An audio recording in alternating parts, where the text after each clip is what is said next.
fake Geek Girls panel. If you are looking for something else, you can escape now. And I'm going to be moderating. Basically, it's going to be run a bit like a group interview because that's what I thought would work. And my name is Jenkins. I'm also on the organizing committee for Pure Speculation. I'm also the founder and chief organizer of the Edmonton Harry Potter Club. And I am a geek. And I'm going to ask my fellow panelists to introduce themselves because they'll say it better than me. And let's just go in order. I'm Suzette Chan, and I am a lifetime comic book reader. I'm the features editrix at Sequential Tart webzine. We write about comics and pop culture. We're all women. We're pretty real. I've met some. That's why I believe. Everybody else saw that, right? Saw it twice. I wasn't thinking. Are you done? I'm done. Okay. It's your turn. Was anybody not at the Taste of Pure Spec thing last night? A lot of people. Oh crap! I have to do it again. Do the short version. It's okay. Oh God. I realized I left stuff out that was important last night, and I have the most schizophrenic, multiple personality career arc in Canadian entertainment. My name's Liana K. That is a Franz Kafka reference. That's pretty geeky. A lot of people are like, huh? The Trial? Huh? They haven't made a movie about it, so people don't know. I am best known as the senior producer of the Much Music annual special Fromage and Ed and Red's Night Party. But I also do a syndicated radio bit on Canada's Top 20 Countdown. Apparently you get it on the country station out here, but it's called Liana K's Geek Download. It's 90 seconds on geekdom every week. I am an award-winning documentarian, writer, producer, a whole bunch of other things. I am a traditionally trained journalist working in video games. That's weird. I've been playing Dungeons and Dragons since the 6th grade. I got into fantasy and science fiction because it was the only place I could find other redheads. I have, for the longest time, I was the face of Western cosplay on Wikipedia dressed as Power Girl, and I have a DC Comics character named after me. And the funniest, anybody read Secret Six? Yeah. Yeah. Gail Simone, who is a friend, wrote me to ask permission to use my name, partially because that means I don't own it anymore. But she said, do you mind if I name a lesbian stripper character in Secret Six after you? And I said, yeah, Leanna's an excellent stripper name. What was my mother thinking? And so that meant that I asked when DC Universe Online went on for Sony Online, I asked the rep at E3, I have a DC Comics character named after me. Does that mean I can't use my real name in the game? And she stopped and looked at me to see if I was BSing for a while, and then said, under those conditions, then no. No, you couldn't, because the name generator. And I was officially sorted into Slytherin.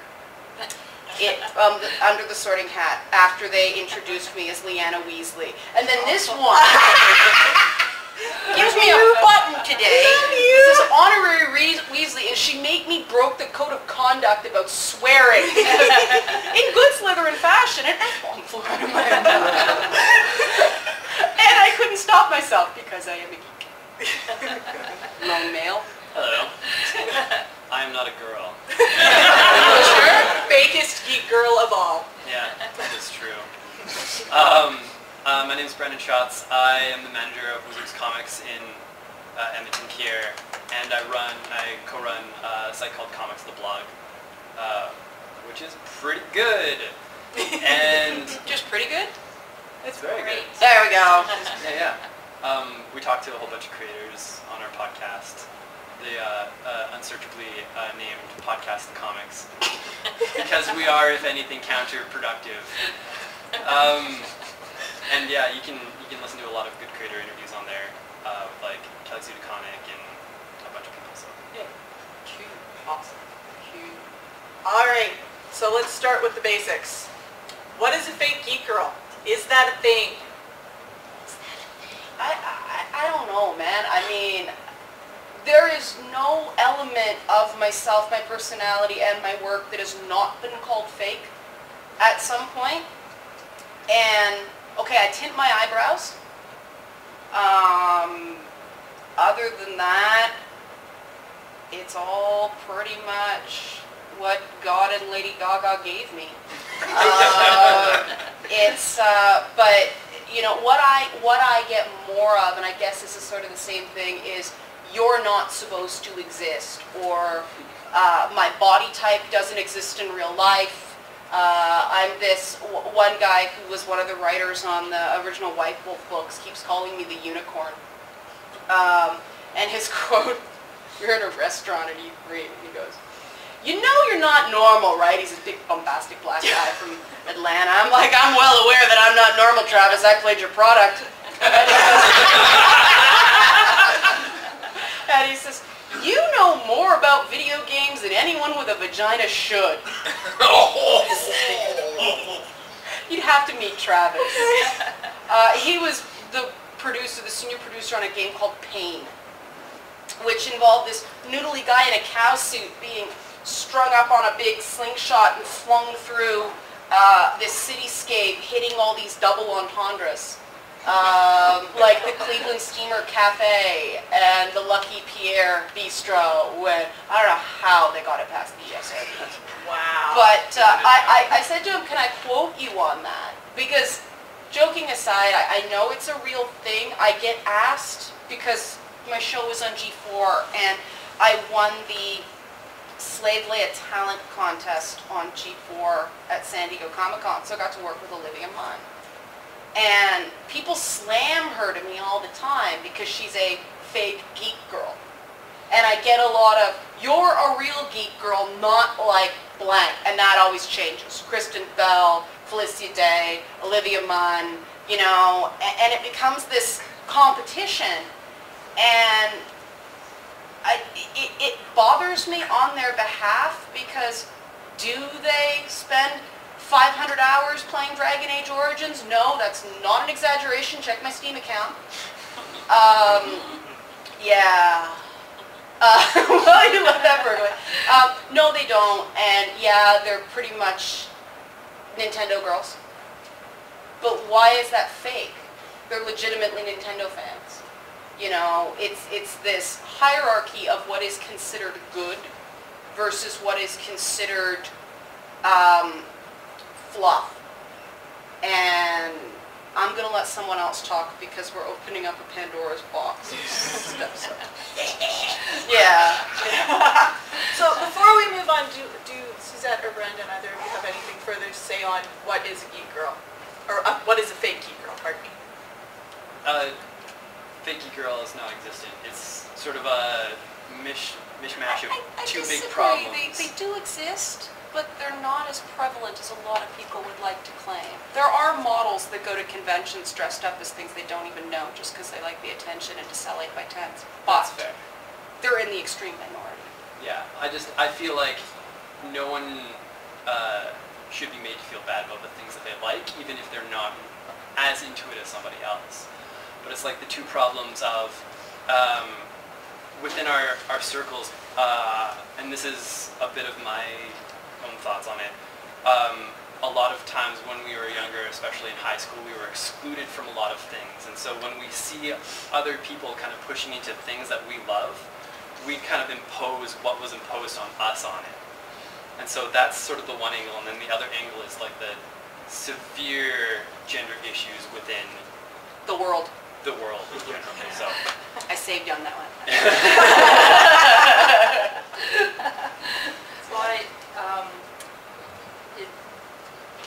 It's an interesting, I was kind of doing some research, and I'm kind of sure that Rachel Edman, the editor, had kind of put together a lot of these ideas, and she happened to do it 1 year ago yesterday, so very timely. She was reacting to a specific internet meme. But as Brandon says, kind of don't really exist. It's a straw nerd, I guess. Straw nerd! think it's more an insidious thing. The reality of it is, you know, walking into a comic shop and having the male staff ignore you and talking to your male friend, or you know, in even, you know, in industry, you know, right now in comics, there's a lot of focus on the lack of female creators on the big publishers and so on. They get bullied out. They get bullied out, Yeah. you know, and the message there is you can't be a real writer here because you're a girl. Well, you followed that whole thing with Grant Morrison, Yeah. and he was, I used to love Grant's work, Mm. and he completely lost me on this because a woman got up, she was dressed like that woman, a Batgirl, Yeah. and she talked about the lack of female representation in the New 52, and Grant Morrison basically said, if you want more, write your own comic, and he should know, and I checked this because I wanted to make sure Yeah. before I spouted off half word I can't say because kids, but he knows that in modern comics now, a woman can't cold pitch. You need to either know somebody or have a career in another form of media, preferably television or film, possibly a little bit of internet, and so women actually can't get into that business under current In conditions. fact, DC and Marvel have changed their rules so no one can cold pitch Nope, them. nope. So you can't even, you know, catch somebody's eye. Like that's just Yeah. doesn't So come out of the agenda. Yeah, no, it's very closed. yeah, Mr. Great Feminist in comic books completely spouted a fallacy that got quoted again and again and again and again, and I completely agree with you there. Yeah. So, and on the fandom side, in message boards, you know, you do often see female commenters being trolled, whereas men who say the same thing might not be within fandom Devin itself. Grayson. Yeah. Yeah, what happened to Devin Grayson? And on Do the you wanna- gaming side, do you Jennifer wanna- Heckler. Well, do you know the story? I don't know Yeah. that story. Yeah. Okay. Anybody know Devin Grayson? She used to write Nightwing. Nightwing and Batman Gotham. Yeah, and she made some comment, doesn't really matter what it was, but the whole internet just, and it got very personal, Yeah. like the death threats, and this is what I didn't like about the Avengers. There's a particular line in the Avengers that I felt was destructive to geeks. And it was the QUIM line. I hate that we can't swear because we can't. Yeah. But this is the sort of stuff you get attacked for having a vagina. And I can say that word, it's science. Yep. But a lot of the stuff on Devin Grayson was direct attacks on her sexuality and her biology. And because sword, inherently good. Chalice, inherently poison. You notice how Buffy turns Angel evil with her vagina? You notice how the guy she ends up with is a rapist and serial murderer? And his first victim is his mother? This is the stuff that's spewed, and so the pile-on just became legendary, and she eventually left the business, and then years later, Jennifer Heckler at BioWare went through the same thing. She dared to advocate for story mode in games because she doesn't have time to kill a bunch of goblin dungeon, you know, carrion crawlers, and they're not called that in Dragon Age, but the internet went bazonkers and started threatening her, and the company stood by her, but she's left games. She's gone off to write novels, and it just hits a point where it's just not worth it. Like, as much as you love what you do, it's not worth it anymore because you're not able to get your stuff through because of the controversy. Yeah. Yeah, and I think Danica made I think you and Ellen were talking earlier, and you're saying that the part about fake geek girl is not the fake geek part, but the fake girl part, and it's this kind of policing of femininity. You know, what Yeah. females should be doing, what males should be doing. What's acceptable What's femininity acceptable. I went to a supernatural convention, which there were like 95% women at this convention. And some of the other people who had been to a few had said, oh, there's a lot more men this year. Really? There's like 5% more women? But anyway. But they like them taking their shirts off every episode too? They don't take their shirts off enough. It's once a season, maybe. Really? Yeah, seriously. That's pretty restrained for a CW show. Yeah. But some of the participatory fandom, for Supernatural is largely female, but it's also not free of hate, and a lot of that hate is also policing gender. This person isn't feminine enough as an actor, or this fan is acting inappropriately, so on and so forth. It's the same kind of thing, right? Women should behave. The biggest hate I've gotten is from other women. Really? Hands down. It, you may have noticed I'm pretty out there. When you stick out here and here and here, and that started when you were in the 5th grade, you realize you can't blend in and just sort of adapt or perish. And so there's some women online, and it's always bloody anonymous, so you can't do anything about it because free speech, who every so often, fake Facebook accounts, fake Twitter accounts, stop Liana K, Liana K's a bully, like all this stuff. Why? Because in this one case, it was a woman who falsely accused a man of rape, and she actually was a fake geek girl. She didn't care about any of this stuff, but she wasn't a good enough actress to get acting gigs in real places, so she was bobbing around indie video game developers in the Kitchener-Waterloo area and getting, she was a person who went in and recorded the track before the real actor comes in, and, like the placeholder track. And so she got very jealous and didn't like the fact that guys were sort of going, we can't really talk to you about anything but yourself. And so she just went nuts because I sided with a rapist, and that's more for my cosplay is not consent panel, or they call it cosplay and sexual harassment here. But that's why I say no, fake geek girls are real, but they are in the minority, and they're the ones that cause a lot of the trouble for the rest of us, because they do go, why can't you be nicer?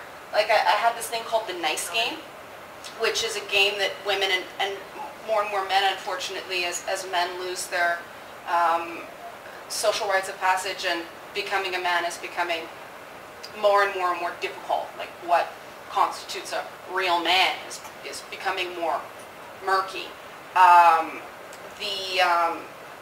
It's created something called the Nice Game that I call, and the Nice Game is a sort of social warfare that the winner of the Nice Game eventually pushes their opponent into a position where they have to stop being nice. And, it's that thing where needle, saying things behind your back, but it's just because I care about her. I'm worried about her. No, you're not. You're being catty. But you say you're worried about her, then you're being nice. If you insult the way someone looks because you're trying to help, then you're being nice. When the person turns around and goes, you know what, if I wanted your opinion, I'd ask for it, then you lose the Nice Game. And you see it a lot online. You see it a lot in cosplay forums. Cosplayers but I happen to be I don't like saying aggressive because I'm not, but I believe in what I believe in, and I'm not going to be sorry for that. And it's amazing how many people, because of the way women are taught to be, gendered, because gender and sex aren't the same thing. There's the plumbing you're born with, and then there's the social construct surrounding the plumbing you're born with that is gender. The way we're taught to be girls and be women is to not speak your mind, to not ask for things, to not go, I'm awesome. Yeah, that's why at the beginning you said, it's pretty good. I'm like, pretty good? It's very good. That's better. Because that's one of my big things, is I think that every person should be able to very easily say one good thing about themselves, even if it's just one, preferably 3, but 1. Because you know what, if you have that to hold on to, the stuff you have to work on becomes a heck of a lot easier. And I don't feel that women are encouraged to do that. We're encouraged to hide our imperfections instead of being like, yeah, I'm not perfect, no one is, but I'm pretty damn good.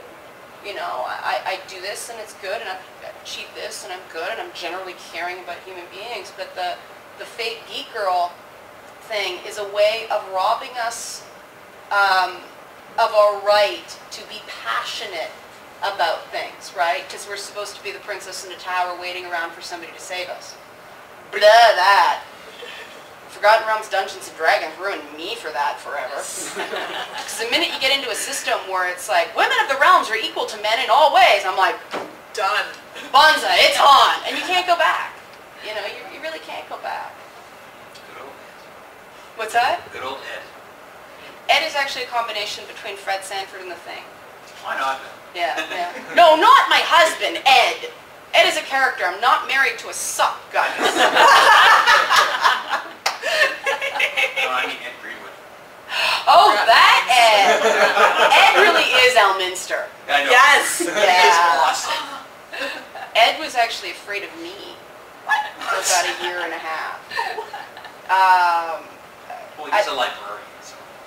But I love librarians. Ed is very misunderstood by a lot of people, especially a lot of women, because he tells a lot of dirty jokes.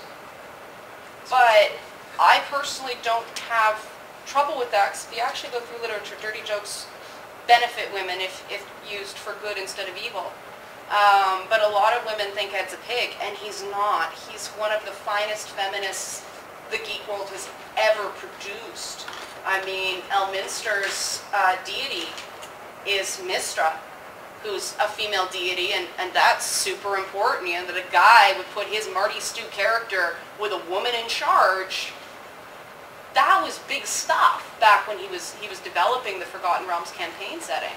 And if you want to see an interview with him that I did for the Tesseracts anthology, you could go to tesseracts18.com. It's a whole thing about religion, and we talked a little bit about gender in it. But yeah, no, Ed is a wonderful guy, but he didn't understand why.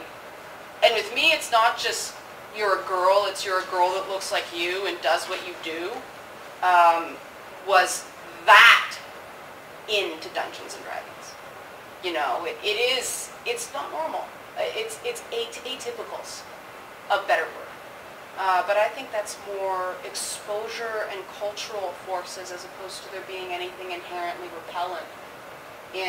Like I'm sure you guys have all seen that talk David Gator did about how about we just make games that don't repel women. And I worship David Gator. I worshipped him before that, but I worshipped him even more after he did that talk, because like we don't need to make games for women.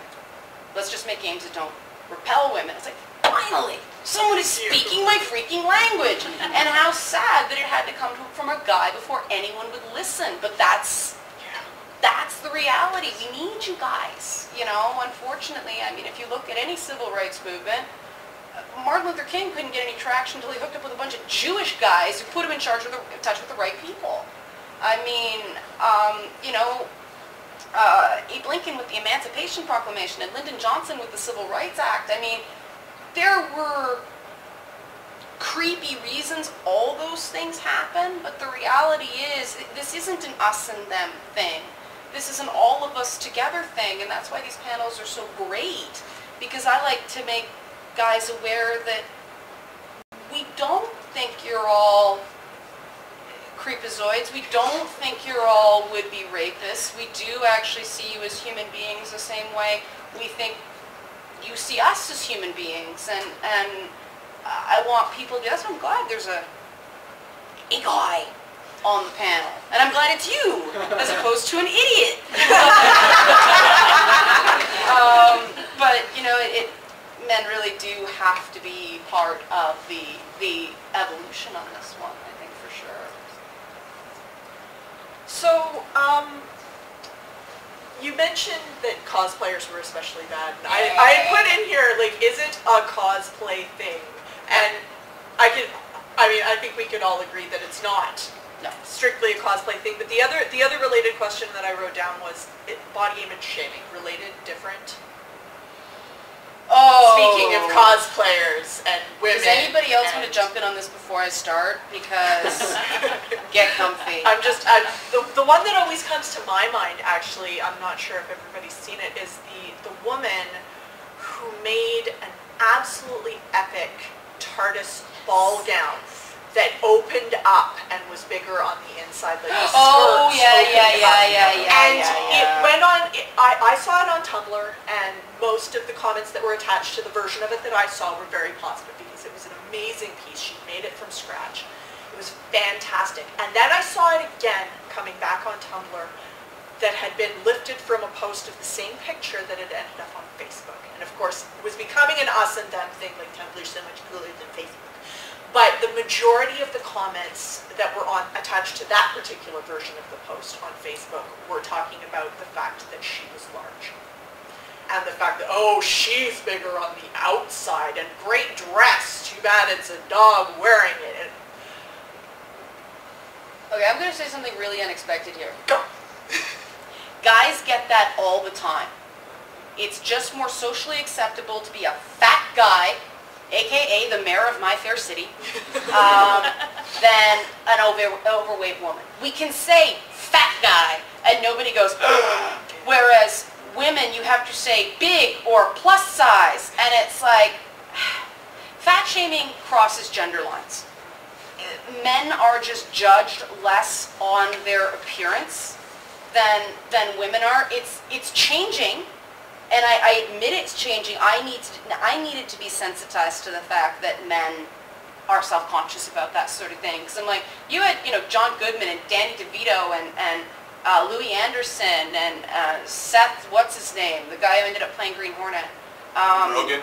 Lil Rogen, yeah. You have these examples in media that are likable and heroes. And we have the chick from Drew Carey, Cameron Manheim, and the problem is too, there's no average with women. You're fat or you're skinny. There's no, that size 6 to about a 10. In media, that's part of the reason I try to wear as little as possible in photos, because I want people to start recognizing what a, healthy body mass index actually looks like, because we don't know. And so that is not so much a cosplay thing as an internet thing. Because I've seen guys get it on the internet too, and let's face it, there's been a lot of fat jokes flying around Toronto lately just because Rob Ford does not look like your average crackhead. There were people, where does Rob Ford eat? Subway, Subway, Subway. That was his tagline for his election campaign.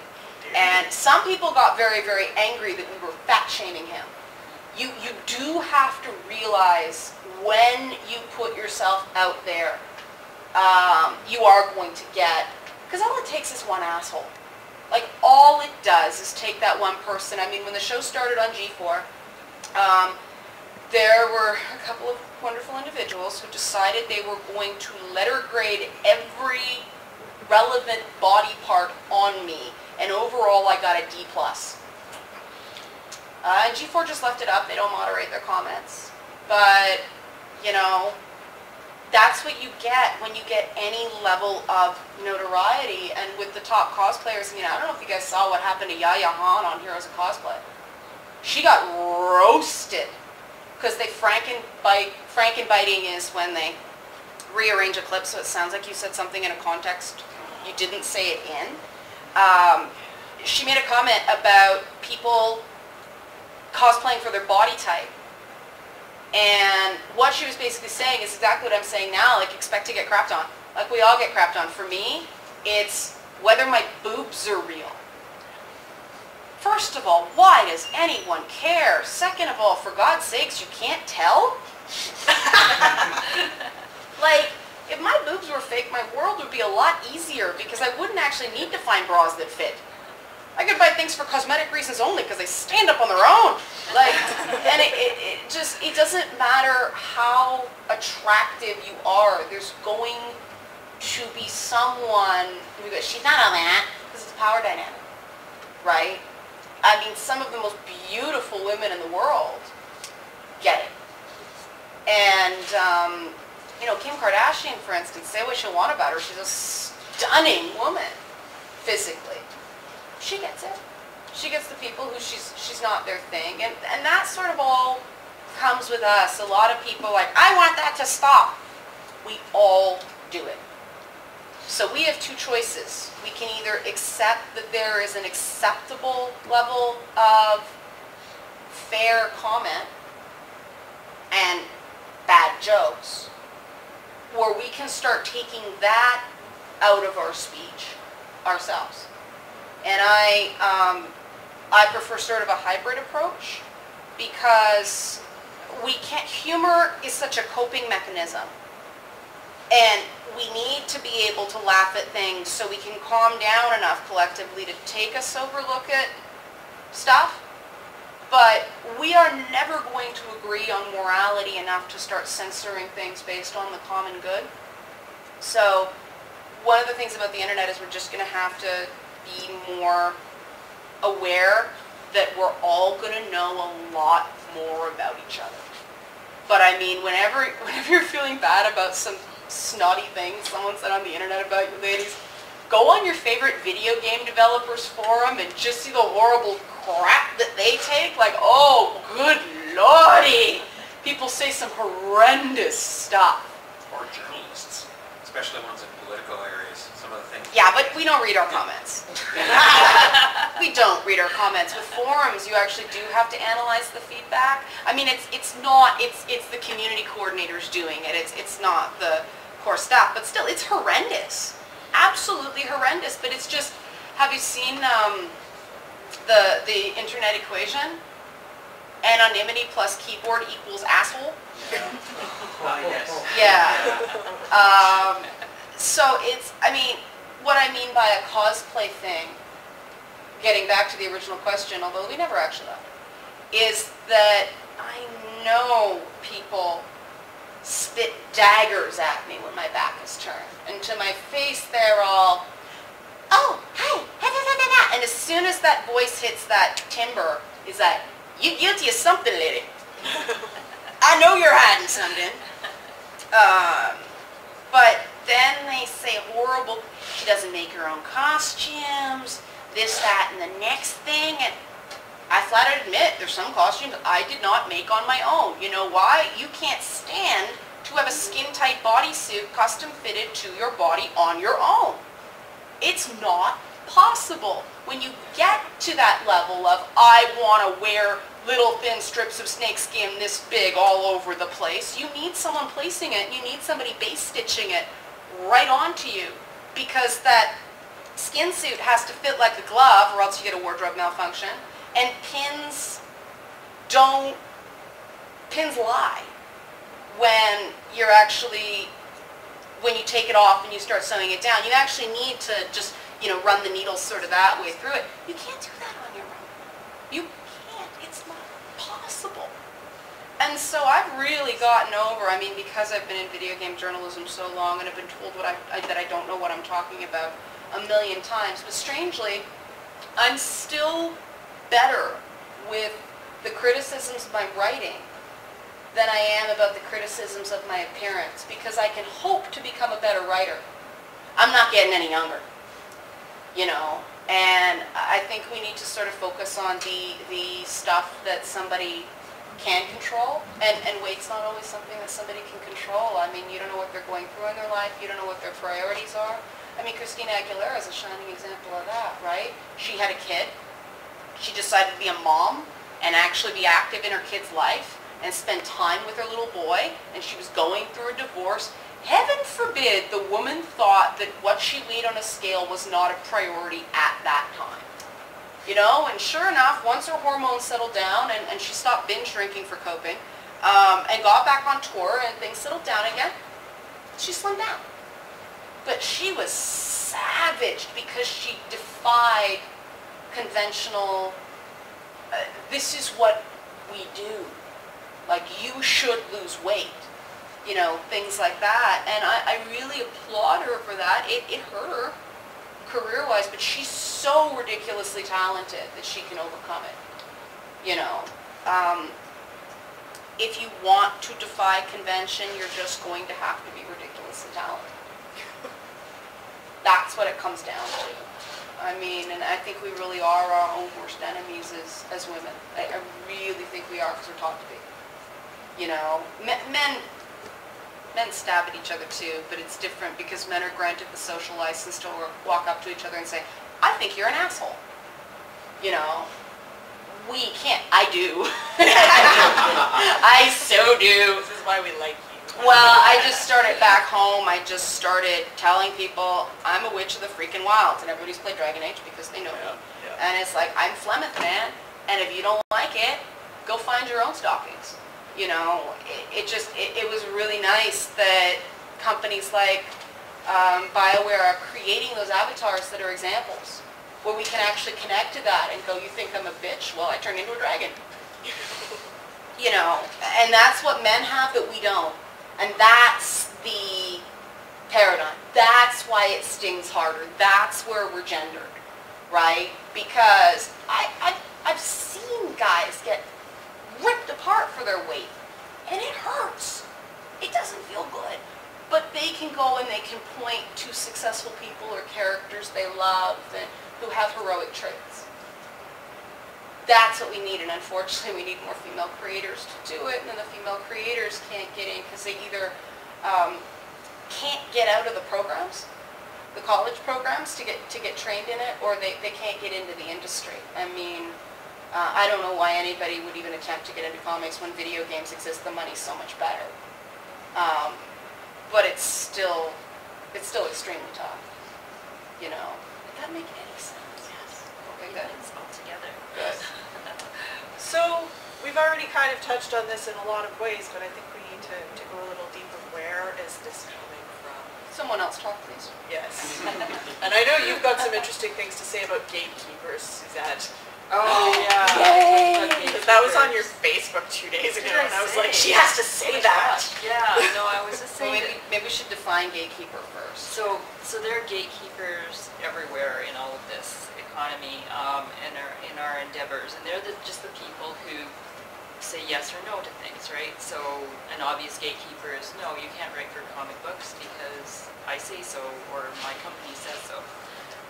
There's gatekeepers on message boards, they're moderators, they're gatekeepers in local fan communities and societies. Mm-hmm. You know, they will either tell you or you know, lead you to believe that you don't belong in it. They're not necessarily appointed by anybody, they just step up. And sometimes you do get people who just really want to be restrictive, right? This is our little club, and we want to keep it this way. And we're going to police it on these bases, you know, knowledge, or gender, or, you know, ideas, or we want to keep it exclusive, but you want to distribute it out, and that's not what we want to do. We want to keep this community for ourselves. So I guess, you know, there can be a selfishness amongst individuals, but then there can also be a selfishness in an organization, right? So there, you know, you have these kind of cultures that are The boys' club. very restrictive. Yeah, Yeah. they're boys club, you know. Or Sex and the City. Or it's a girls' club, or it's an age club, or it's a monetary club, right? Or a Yeah, financial yeah, club. That's yeah. something we don't talk about a lot, right? Socioeconomic, race, Yeah, I mean, accent, language. exactly. You know, yeah, I was at the steampunk panel earlier, and one of the barriers that someone identified was his cost, right? You know, buying all this kind of stuff, right? And I mean, you could, as an organizer, say, well, no, you just have to pony up the money. I mean, in that case, they did have someone who had ideas on, no, this is what you can do, and what they're doing is opening up that club. Right. You know, that's a very creative way of doing it and very inclusive. Populism versus exclusivity, Yeah, exactly. Yeah. But I mean, gatekeepers, it's an interesting issue because you need them, you know, and there's nothing wrong with a private club setting its own rules, you know. the issue you get into is when you got traditionally motivated or systemic racism and or sexism. And that's unfortunately what we've got in geek media now, is that the kingmakers all come from a certain school. And they haven't gone out and explored other things, and they tend to pick things based on what they like. And then, you know, you get very homogenous. And so people of color can't break through. Women can't break through. And then you have things, you know, like one of the fake geek girl things I did get recently was my response to BioShock Infinite. Ken Levine's a genius. How can you claim the game is racist? He's not a racist, he's Jewish. First of all, I'm Jewish too. Second of all, a person cannot be racist in their product, maybe. Thirdly, your third act began with a black woman angry to the point of violence, with her covered in blood, with very little explanation as to why. You've got the angry black woman stereotype all over the place. But because of the historical user base of gaming, that game got a ton of 10 out of 10s. Never mind the treatment of First Nations people. Never mind the depiction of Asian people. And there's nothing wrong with people telling their story, right? What there isn't enough of is people, without screaming and yelling and shrieking, offering a counterpoint. Because it's so hard. And because those gatekeepers, I mean, if you look at a lot of the, you know, paying web services like Polygon, the Electric Playground, stuff like that, they're predominantly men. And they're all men at the top. And that's partially because stuff has to get done very fast. You have to be comfortable with the people you're working with. And those were just the people, based on the applicants they got, that they got along with fast enough to do stuff really, really fast. And there aren't many organizations willing to take the time to bring in that sort of diversity. And that's not people being bad people. That's just, it's this very difficult thing because it's cultural. It's not the individual bad opinions of a bunch of people. And, you know, then you get, like, I'm sure you're more than happy to hire women or encourage women or people of color or all that. But that person, you guys have heard that term, the first guy in's gonna get bloody? Like, it's like that.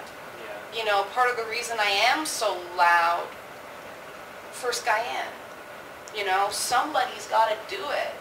And somebody's gotta bust that door down so that somebody else can have an easier time of it. And there's no easy way to do it. You look at guys like Lenny Bruce and Buster Keaton and Josephine Baker, and, you know, Star Trek was the first scripted interracial kiss on television, stuff like that. You look at everybody freaking out because, heaven forbid, BioWare put a gay relationship in their game. You know,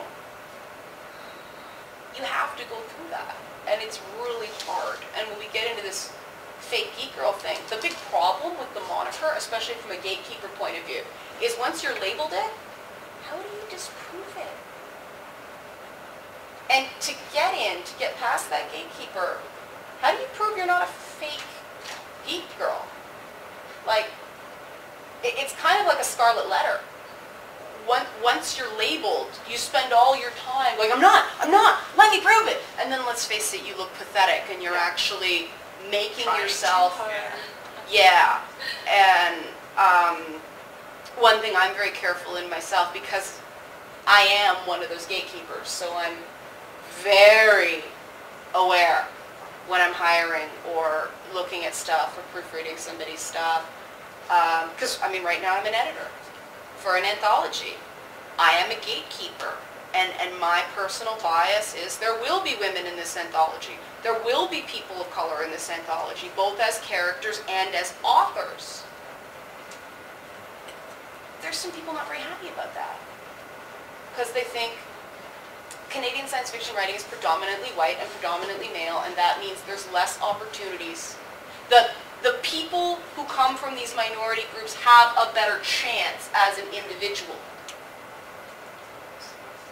And the reality is, like, no, they really don't. Because if they write a story on, you know, a non-Christian faith that stinks, they're not getting in. But are we more receptive to a story about Shintoism than another story about Jesus? Well, yes, of course we are. But I didn't learn to be that way. I just grew up at Jane and Finch, and I don't know if you guys know where that is. It's like this sort of ghetto place in Toronto. It's one of the worst neighborhoods in Toronto. It's pretty bad. And so a lot of the, you know, the faces around me, you're defined as a kid more by the faces around you than the face in the mirror. And so I have this really visceral reaction to racism that gets me some really weird looks. But if I wasn't in a position, then there would be a lot fewer opportunities for writers. But then I'm finding myself going, ladies, please submit. I can't promise you anything, but please, guys, if you haven't been published before, please submit. There are so many barriers that people are afraid to try. And it's not a gatekeeper's job to beg you to submit their stuff. Like, we don't have to be doing a workshop tomorrow.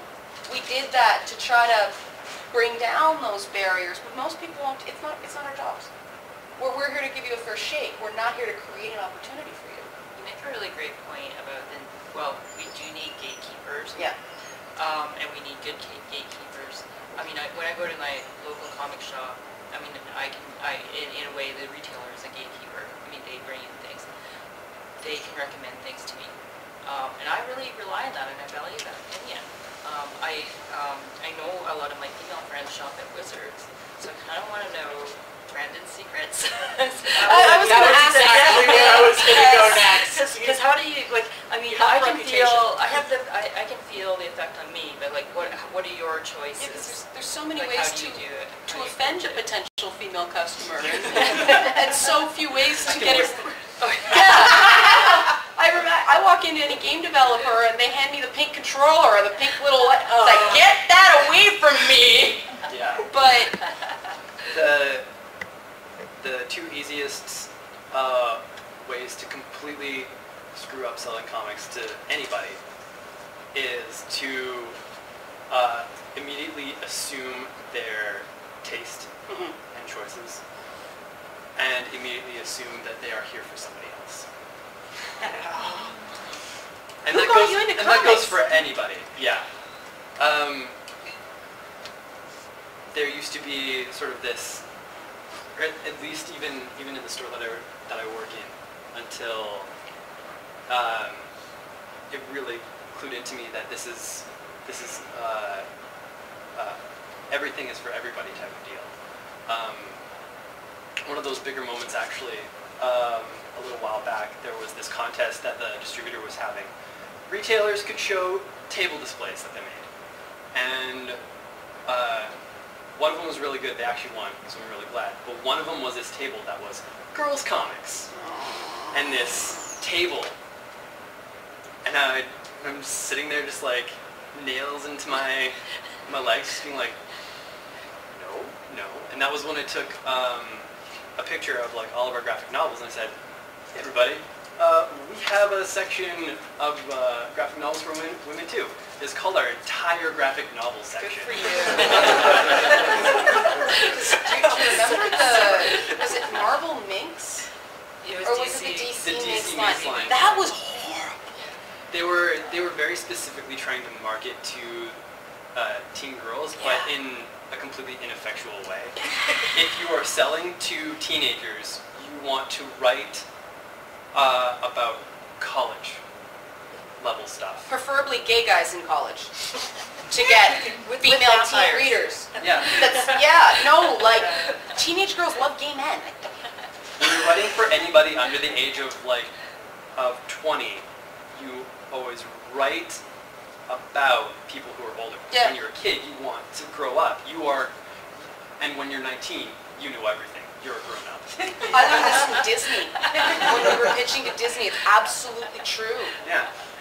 And that's actually the one thing that book retailers actually get down. Yeah. Like 100%. That's how they sell books. Comics have never really gotten that. But I'm getting a little off track. I don't think so. One of the bigger problems, and this goes back to the gatekeeper thing. There absolutely needs to be a gatekeeper, but first you have to determine the person's taste. Mm-hmm. You approach them, and I like to ask, especially if they're new, because a lot of people will come in and go, oh, well, what do you like for comics? I'm just like, well, that's why I'm here. Right. I don't know. Right. So the first thing I like to ask is just TV, movies, books. 3 of anything. Give me what you got. I'll find something that you're going to enjoy. I do the same thing, yeah. And it stops what happens at a lot of comic stores.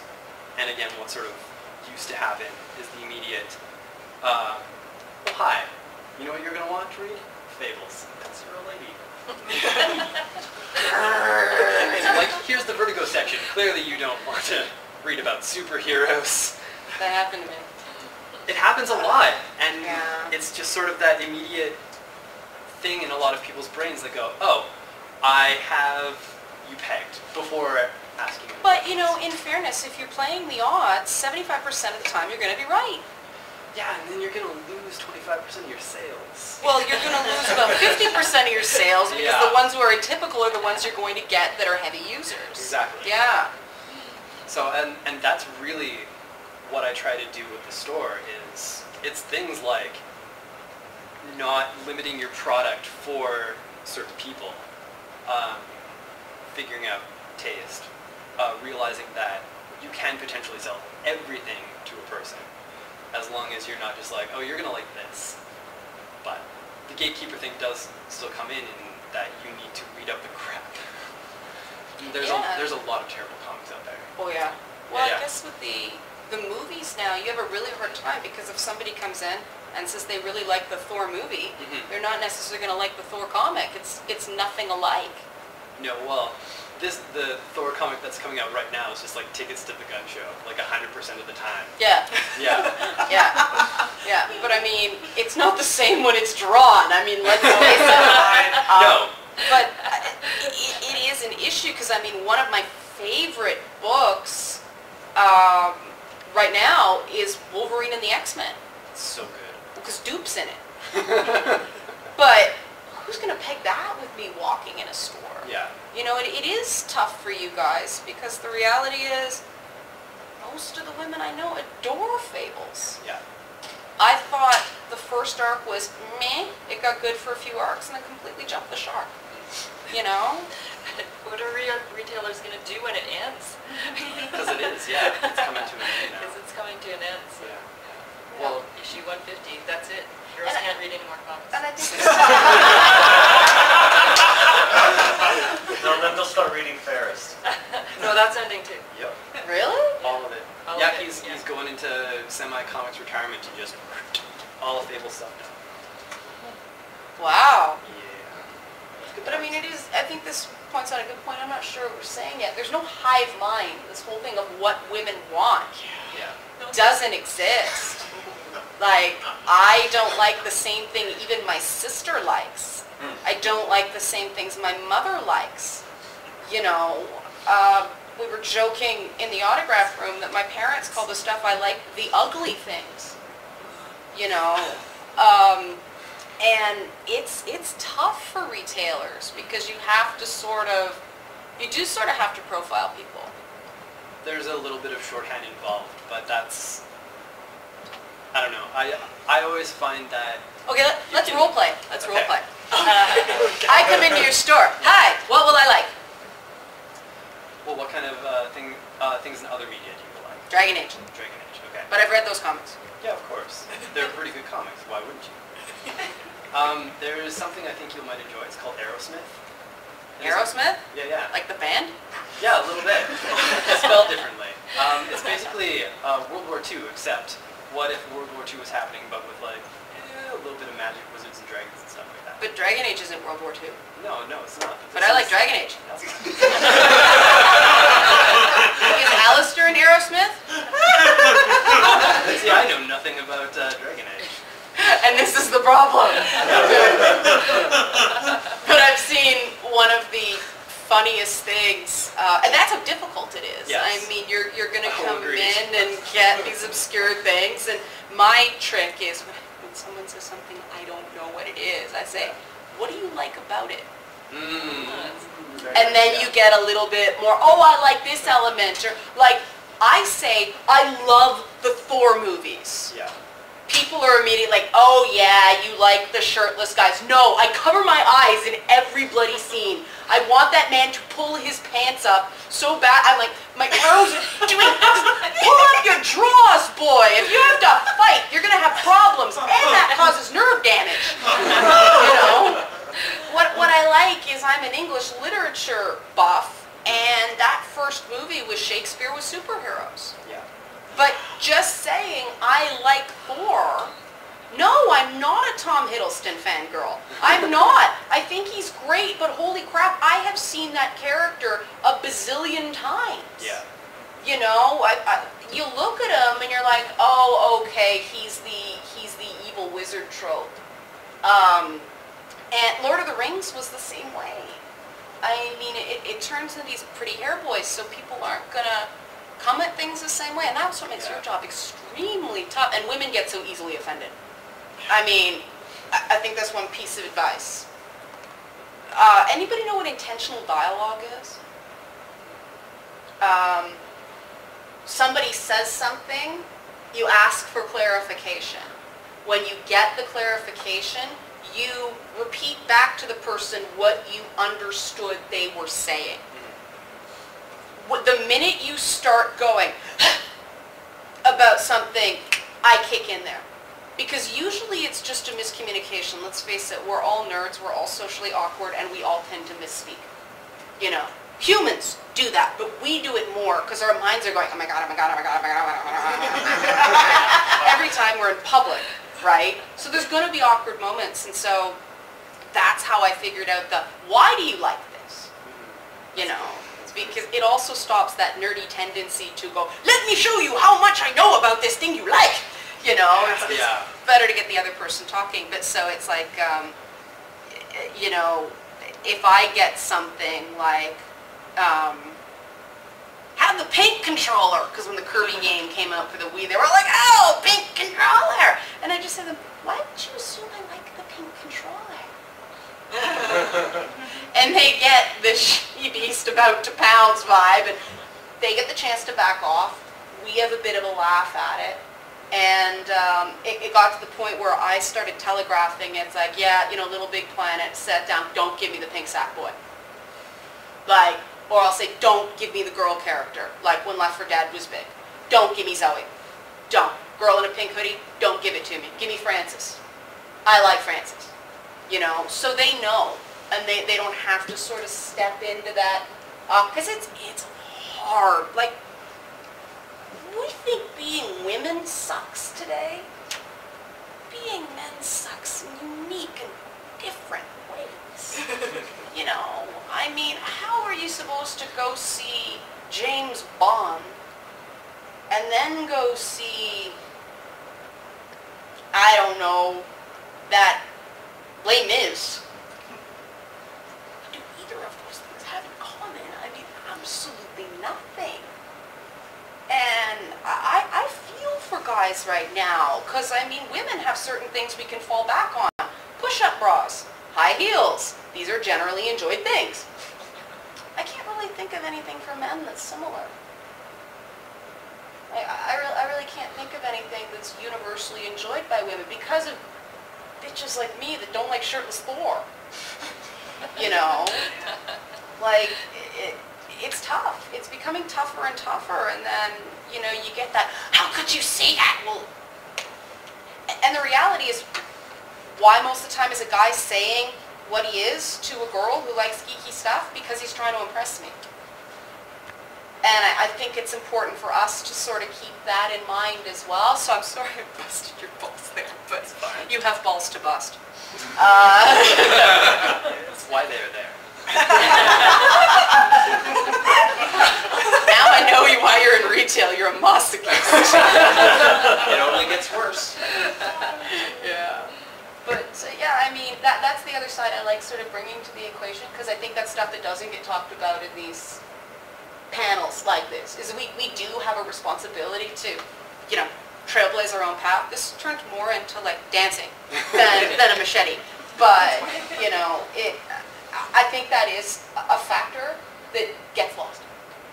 And we have absolute reason to complain, but what are we going to do about it? You know? Hey, I'm psychic! Told you I'm a witch. You gave me the button. I'm official. The button says honorary Weasley. Oh. I bet this is year one though. It might backfire on me. This is a very Ravenclaw wand. Isn't that great? That's pretty. You see I'm holding it? You don't even want to touch it. That's very dainty. Yeah, it is. I've got a different one, but it doesn't fit nearly so nicely in the sheet. Yeah, that was I've got 3 it. women just handing out. I'm really sorry. And yes, the Elder Wand does look like anal beads, and the Yeah, one it does. wizard is handling it that whole bloody movie. Yeah. So what do we do about it? Suzette? I guess, I mean, I don't know, be aware of our language choices and exactly, you know, I mean, everything, you know, that Jamie's part of that too, right? I mean, you know, are we intentionally or casually or whatnot using language that kind of puts people down automatically before they even prove that they're an idiot, you know, like it's not jump the gun, right? I like your point, you know, women do need to kind of speak up and let people know when something's not okay, or just not be offended when someone suggests fables and no, actually, I like this instead, right? You know, I've seen there's been a lot of controversy over the last couple of weeks in the comics world, whether it's the retailer who did or did not, still not sure, ripped up a copy of a comic done by a couple women, or you know, a comic book creator who's been accused of things. Again. You know, I was very encouraged, like these are kind of sort of ugly situations, but I was really kind of encouraged that people of different kind of walks of life and gender and whatnot were interested in talking about this and what really happened, what should happen. You know, that should be encouraged. You know, you're not automatically wrong or right depending on your gender. Yeah, that's a good point. And That's a good point. you know, I don't know, just carry that through, I guess. That's a really good point. You don't have the market quartered on femininity just because you have boobs. Yeah. Yeah. Whether they're real or not. Yeah. What would you like to see from people coming into your store? Because you've already sort of given your advice, so I'm pumping you for more information. Yeah. Nerds have problems with people. Yeah. Just I want that on a t-shirt! to very, very simplify the entirety of it. Someone tweet that, please.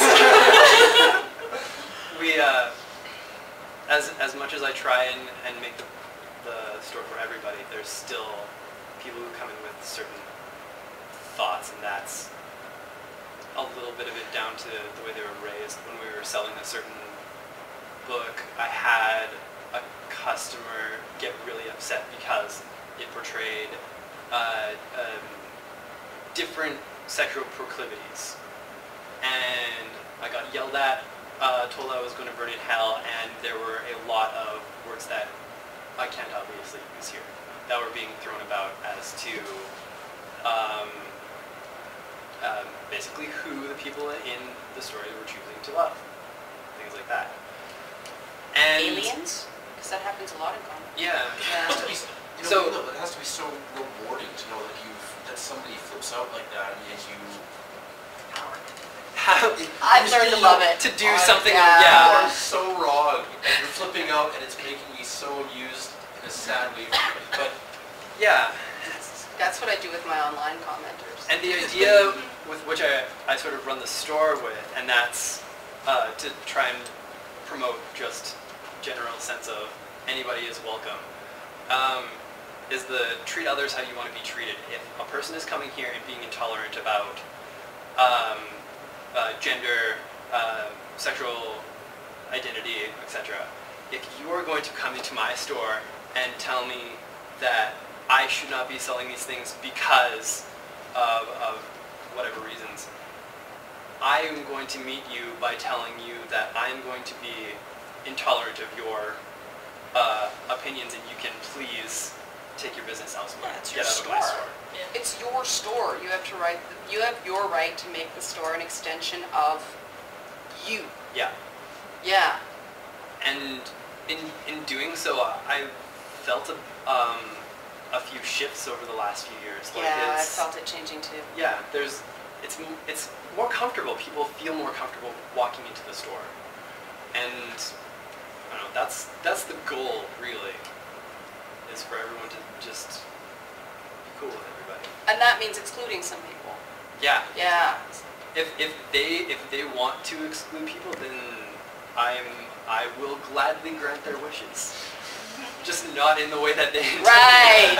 Yeah. They can be excluded by leaving the store and never coming Yeah. back. Like you can absolutely do that over there, please. Yeah. Yeah. I guess that's I can tell my last thing, and then I gotta run judge the costume contest. I'm sorry, guys. But what I do actively in my work is make people very, very sorry they were neggy jerks in comments. Because I co-write a column on 411 Mania. It's like he said, she said. We each do a top 8 list, usually on the same topic. This week it's different because he didn't want to write about pirates. I don't know why. I really like pirates. And Isabella's the number 1 from Dragon Age 2. Big surprise, eh? Based on everything I've said. But the commenters on this site are horrid trolls of individuals. They are, a wretched hive of scum and villainy. The entire internet is the Mos Eisley Cantina. And I shoot first. Did you like that? Yeah. On solo. The harder, yeah. The louder they screamed, the more obnoxious I got about the things they screamed about. And the high water mark was they were like a girl, this, that, rah, rah, rah. And so we did a column on our top 8 wishes for the next gen consoles. And I had better storytelling, this, that, the next thing, more support for indie games. My number 1 pick was penis. Because Outlast, this wonderful little indie game out of a studio called Red Barrels in Montreal, had just come out. And they actually have these 2 very impressively naked men. You cannot help but stare, because that thing's a 3rd leg. And Jim Sterling does a walkthrough drunk, and he's like, that's a penis. But it is supposed to be aggressive, it is supposed to be horrifying, it's supposed to kick you out of the game, because you're like, what did I just encounter? And the world didn't end, the sky didn't fall, nobody died in real life, so I used the screen cap from a game called The Witcher 2, and it's this really obscure part of the game where you take some bad herbs, trip the light fantastic, and wander through this form of giant, phallic mushrooms with a giant chicken in the background doing this. And so it's just a screen cap of, Geralt of Rivia, every man's man, who the ladies love because he's infertile and can't get them pregnant. Walking among this forest of penis. We had the fewest comments of any week. And the first one was, the girl has bad ideas. I read that on a t-shirt. He couldn't even say the word. And they sat down and settled down and didn't get angry until I started joking about Pokemon. But you really do train people how to treat you, and they tested me, they pushed me, and then they realized, no, it's just going to keep getting worse. I'm going to shut my mouth. She's going to post Goatsy one week. Like, they think I'm crazy. So they don't push me. You know, I know exactly what I'm doing. I am, you know, like a dog? You ignore bad behavior, you praise good behavior. Internet trolls are the same way. Sometimes you do have to stick a pin in it to show other people that, no, I do get this and the sky doesn't fall, but that was one of my prouder moments on the internet. Penis. And I actually had women writing, yes, yes we do. And on Facebook they were like, there's games with penis? And the guys just went, oh no, they're spawning.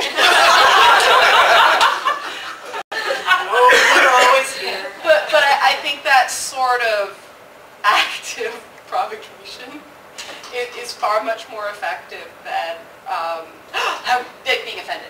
An offense, I mean, going bad developer, no biscuit, yeah, there's a place for that. But putting your money where your mouth is and standing up and swinging the axe, because let's face it, we're playing very aggressive characters in very aggressive scenarios, and if we're playing games where the goal is to survive, and we're not prepared to survive in the environment that's spawning these titles, well then we're hypocrites. You know, we're seeing these stories, we want to experience these worlds, but when it's encountered, when stuff is hard in real life, where we meet a monster that we can't beat in real life, we quit after the first round? No, I would never do that. I'd play the game until I beat Ninja Gaiden. You know? Like, and that's what I think that games teach us. Just keep doing it. And yeah, there's a point in time where you realize it's just bad game design, and Wolpaw's Law kicks in. Wolpaw's Law is a reviewer thing where if the game is truly awful and you realize that there's a point where nothing that comes after where you stopped would possibly change your opinion of the game, you can review a game without finishing it. Because generally it's considered unprofessional to review a game you haven't finished. Because there could be something terrible at the end. You should really tell. I know a lot of people don't finish the games. And you can tell there are a lot of people that didn't finish Outlast because it was ass-clenchingly terrifying. And the more survival horror games you played, the more it messed with you. There was this corner I just could not go around. I couldn't. Every time it was like, I couldn't do it because I knew something was going to happen, you know? But the ending got really dumb. And I noticed the other reviews didn't mention the utterly stupid ending. And you can't spoil it, but you can warn people it's very silly, because your job as a game reviewer is to make people not just choose what to buy, but give them the best experience possible when they do buy the game. And if you know the ending's going to be dumb, then, or I don't know about you guys, if you're warned in advance that there's something like Catwoman's costume in Mortal Kombat versus DC, I mean, that was dumb, but if you know it's coming, you watch around it, you're prepared for it, and, you know, we're okay. But yeah, I think that it is a problem. I mean, the problem is there's no accountability in game reviewing now. There's no ombudsman, there's no, and David Jaffe got in huge trouble when he suggested a bunch of people to get together, everybody chip in $50,000, and we take the 10 game reviewers that we think are good and pay them money so that they can write for a living. And he tried really hard to include a female journalist, and unfortunately David did not know very many female journalists, and so he threw in Leah Alexander, and he made the mistake of saying, I can't stand that woman, but why not? And the internet blew up on the words, that woman. And my first thought is, I can't stand that woman either. You know? Like, she blogs drunk. She's completely unprofessional. It has nothing to do about her being a woman and everything to do with her not knowing how to have fun with games. You know, but everybody went, that woman? That woman? She thinks you're that woman. And so I just tweeted, can we all go back to the time where David Jaffe just made great games that we like? Thanks, because it was a tempest in a teapot, and that's the sort of thing I was saying, that we sort of have to check her, because he was paying her an incredible compliment. Incredible. She was the best female game journalist he knew. But, you know, he tried. He really, really tried, and he got punished for it. And why would anybody attempt to do anything if you have to be perfect right out of the bat? You know, like, that's silly. It's all about sucking it first and then getting better. That's what we do with games, but we don't approach the social issues surrounding games the same way. And we're all responsible for making that better. I mean, everybody in this room, myself included, can get better with that. Because I know when I'm disappointed by a game and it's not the game that was in my head before I started playing it, I'm a real jerk. But I'm worse with movies. I mean, I stopped seeing the Star Trek movies because I was just a horrendous bitch about them. I couldn't enjoy them. I couldn't. The reboots? Yeah. Yeah. And other people love them. And you know what? I'm glad. Anything that brings people joy, Yeah. I am glad for. But I can't control myself when it comes to toss. You know? Does anybody know what that means? It means the original series, for those who don't know. So I walked out of the first Star Trek reboot, and the first thing I said, and I realized I was in a theater full of people with the next line, I just yelled out, "She, her teacher." I was thrown out of the whole movie because of that. Most people didn't care.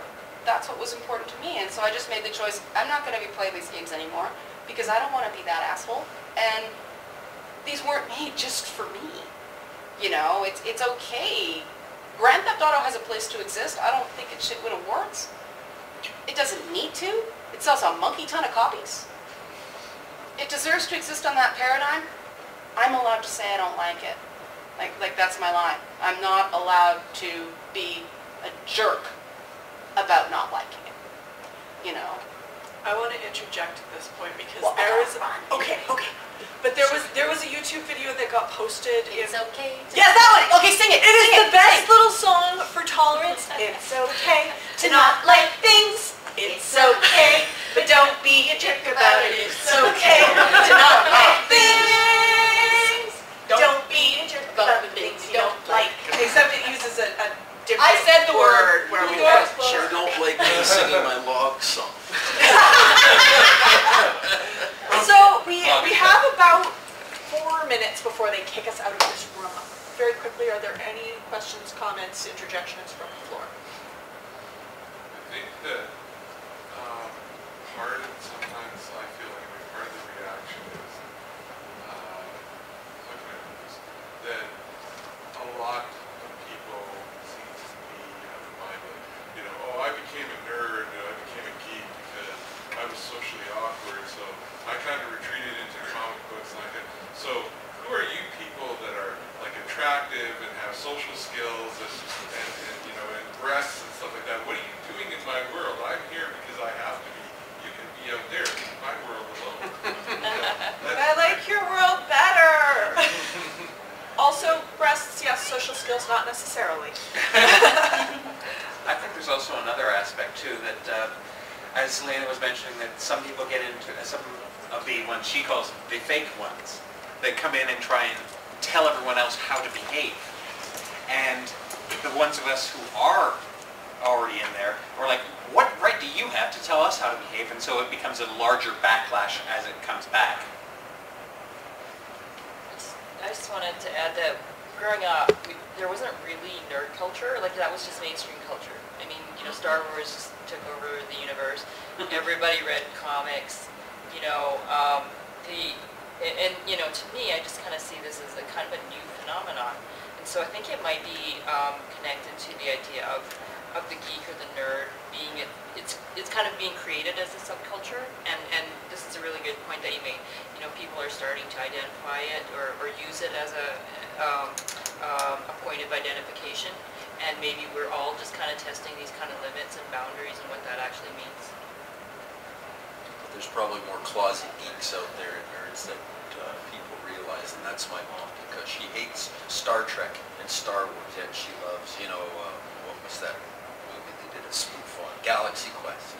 Or she's about Apollo 13, or she sits there and looks at Doctor Who and, oh, these shows are so bad, this is so terrible. I'm like, why are you watching it, Mom? Why are you watching it? Oh, you hate Star Trek. You hate Star Trek. And that's why you punished me all those years. You punished me because I watched Star Trek. That's my rant. Yeah, I was just going to say, one thing with going back to the actual fake geek girl term, do you think it's kind of lost a lot of its power as well, given that it strikes me that it's more something that people, nowadays, it seems that it's used in an ironic sense by pretty much everybody at this point.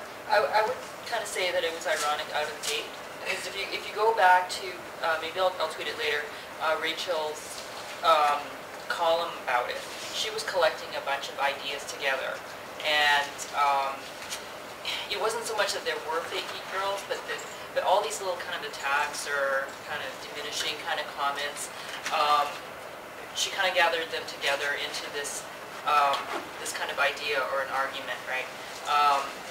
And so, which is why I like to say, I like to think there's not really a fake geek girl, but there might be bad geek girls.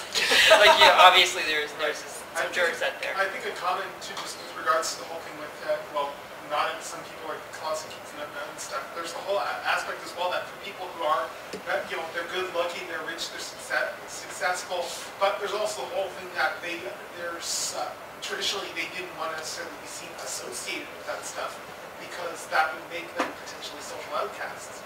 I mean, you look at certain things, like for instance, you look at Vin Diesel, he's a big action guy. From what I understand, he's also a huge sci-fi geek, like he loves Dungeons and Dragons and stuff like that. Yeah, you went the forward. He actually Jenkins is on a video game. Yeah, I mean, like you look. I'm just saying, you look at some of those. You look at some of those people. They're just as much into that as everyone else. But in their own circles, it's socially unacceptable to, you know, because they kind of break the mold in that sense. Well, they're not the type of person you I can associate kind of relate to that because I used to play in a D&D group where a guy, he was in construction, he was a general contractor. I remember I went to the store, Safeway, whatever, I was with him, and I started talking to this girl about gaming and D&D and all that sort of stuff. He looked at me like I started spouting Satanism, and he just walked off and walked away, and I thought, huh? This is the first time I ever encountered somebody being like, he plays D&D, but yeah, but he's in a social environment where it's like